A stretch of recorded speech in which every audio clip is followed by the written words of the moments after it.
சட்டமன்ற தொகுதியில் அதிமுக சார்பில் போட்டியிடும் வேட்பாளருக்கு குளிப்புறையில் அதிமுக செய்தி தொடர்பாளர் அப்சரா ரெட்டி தீவிர வாக்கு சேகரிப்பில் ஈடுபட்டார்.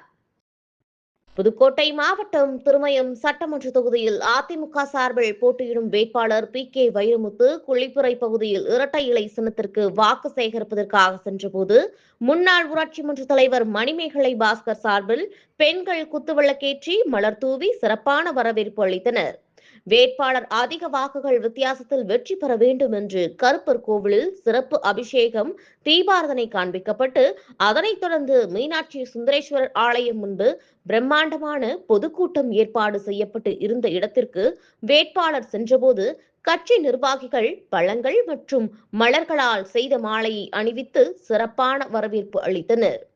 அதனைத் தொடர்ந்து அதிமுக செய்தி தொடர்பாளர் அப்சரா ரெட்டி அதிமுக தேர்தல் வாக்குறுதிகளை எடுத்து சொல்லி வேட்பாளருக்கு ஆதரவாக இரட்டை இலை சின்னத்திற்கு வாக்குகள் சேகரித்தார். இந்த நிகழ்வில் ஒன்றிய செயலாளர் பழனிவேல், முன்னாள் மாவட்ட கவுன்சிலர் பாண்டியன், முன்னாள் ஊராட்சி மன்ற தலைவர் மணிமேகலை பாஸ்கர் மற்றும் பாரதிய ஜனதா கட்சி, தமிழ் மாநில காங்கிரஸ் கட்சி உள்ளிட்ட கூட்டணி கட்சி நிர்வாகிகள், பொறுப்பாளர்கள் உடனிருந்தனர். புதுக்கோட்டை மாவட்ட செய்தியாளர் ஆரோக்கியராஜ்.